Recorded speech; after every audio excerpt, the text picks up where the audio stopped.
Hello. What's going on, y'all? It's your boy Chase Vibes, and as y'all can see from the video quality, I actually just bought a new camera, the Sony ZV-1F. Thanks to you guys for buying my kits. If you guys don't know, I run a website called Tonic Sounds. I've been working on a rebrand, so I'm going to be launching the new website here in about a week and a half. Really excited. I actually just woke up. It's currently like 1:44 in the morning, so I'm finna go get some iced coffee, get the day started, and then I'm going to go ahead and come back and get right into it. So let's go.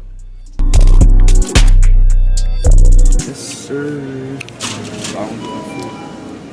Can't go wrong. Y'all, so like take this message what I'm about to say as like inspiration. So I'm in there like recording, right?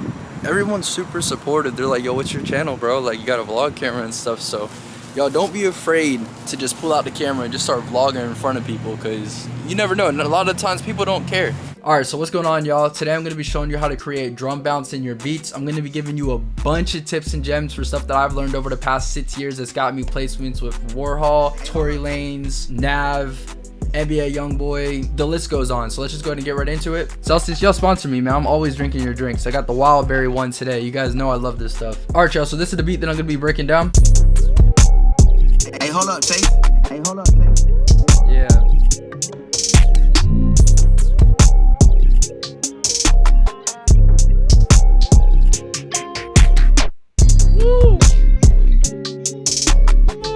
As y'all can tell, bro, I'm not gonna lie, this shit crazy. If you guys are wondering, the drums in this beat is actually from my go-to volume 2 drum kit, available on tonicsounds.com. I'll have a link in the description. All of my kits are currently 50% off, so go take advantage of that. New website dropping in about a week and a half. So let's go ahead and start breaking this down. So the first thing that I did, obviously I needed a loop. You don't always need to start off the beat with that, but typically you're going to build the bounce around the loop bounce. So I got this loop from Hoops. If you guys listen carefully, listen to the bass. Dun, dun, dun, dun, dun, dun. So the bass and the melody that he played are bouncing off of each other, right? It's like you got the bass doing one pattern, but it's following the melody. So that's what you want to listen to.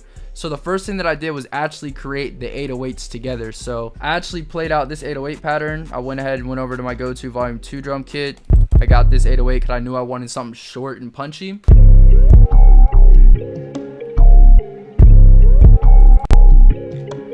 As you guys can see, we're in the key of C minor.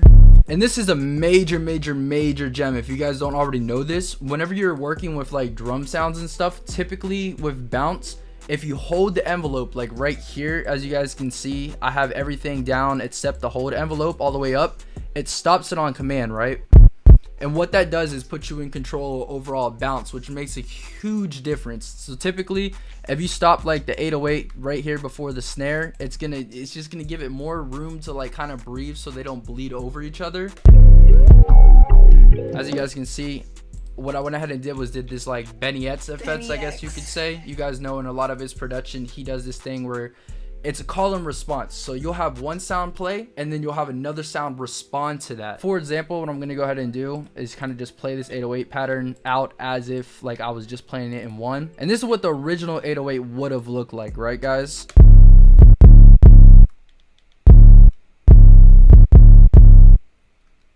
So you play that together.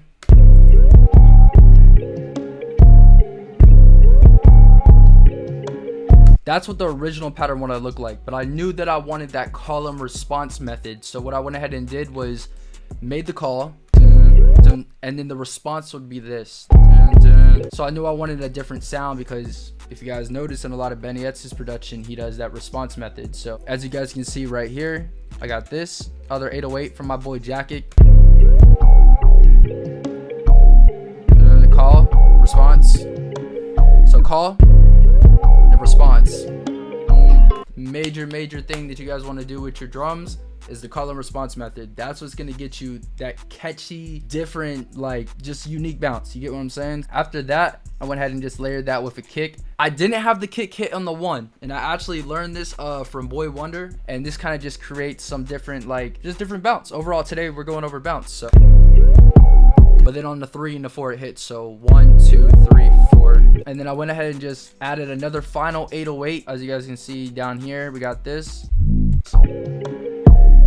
kind of just like a transitional sound into the 808. So it's just a reverse 808. I'm sure a lot of you guys already do that. And then next up, we just have a snare, just normally hits on the 3, 1 2 3, and it just goes again. But over here I have one hit on the 4. You guys may notice some of the bounces starting to happen is already a little bit more different. Typically it would just be something like this, right?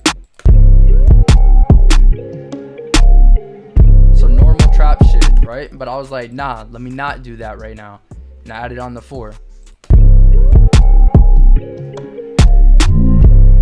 just like that. All right, and then so usually after I do the 808s, if I do those first, sometimes I'll do the hi-hats first. So what I went ahead and did was just drag in one of these hi-hats over here in my go-to kit, you know what I'm saying, run that up. So I got this hi-hat, and the hi-hat bounce, let me make this very clear to y'all, the hi-hat bounce is like the #1 crucial sound in drum bounce whenever it comes to making beats. Okay, this could take your beat from like an afro type beat to a trap type beat, R&B to dance to bedroom pop. Like the hi-hat is what gives it that bounce. You feel what I'm saying? Like I'll play an example. Here's like a rap beat. Just relaxing, you coming on tour, how you acting? She see my con, got to asking, yeah, this. And then here's like some Pink Panthers.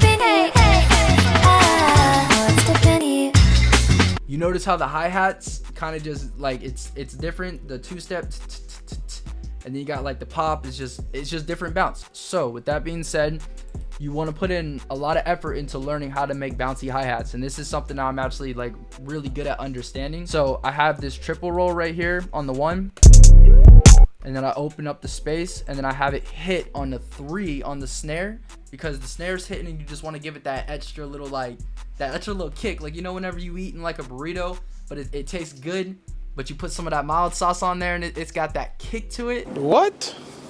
That's what, I don't know if that's a good example, but that's what this is like.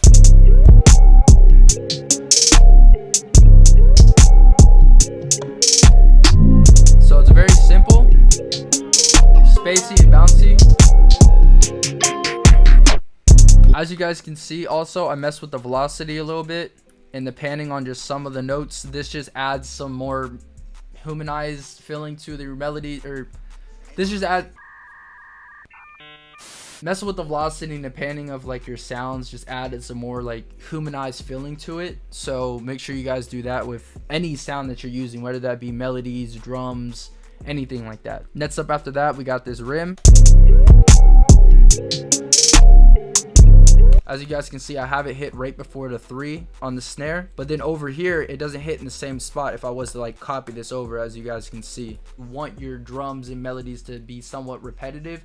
You don't want it to be like in an annoying type of way to where it's kind of like unnecessary. So then next up, I added this snare that just hits on the 3, the end of the bars over here. At that point, we're just kind of adding some more sounds to just layer on top of each other to just help add like that unique feeling to it. Kind of like whenever you're making a melody and the melody's already done, but you want to add like a texture over it just so it gives it a more unique vibe, but it's not overdoing it. Just think of it kind of like that. So we got this snare right here. Yeah. And this one hits on the 2. So then I added this snare. As you guys can see, the bounce is different in this beat. And it doesn't hit over here. It's open. I'll bring it back. So the velocity goes down. And then also if you go over to the note fine pitch right here, I have it go down as well. That was that. And then last but not least, I didn't want to do anything else extra with it really, but I knew that it needed like some type of extra like percussion bounce. I went over to Only One 808 Mafia's kits, right, and I got this little percussion loop that I ended up chopping up. And I do this in a lot of my beats typically just because it gives it that extra flavor. So here's the drums like without it. Hey, hold up, Chase. Versus with it. It just gives it that extra flavor. Y'all hear it? And then last but not least, I wanted to add like this transitional effect slash like snare. So I got this weird like, as you guys can see, I have the velocity build up and then build down, which gives it that humanized feeling and makes it a little bit more unique. Also went over to the note fine pitch and I pitched it down, so it's like transitioning into something, right? So that was that. And then last but not least, I got this weird like this phrase that Jackie made in one of his drum kits, and I wanted to kind of chop it up and make it a little different.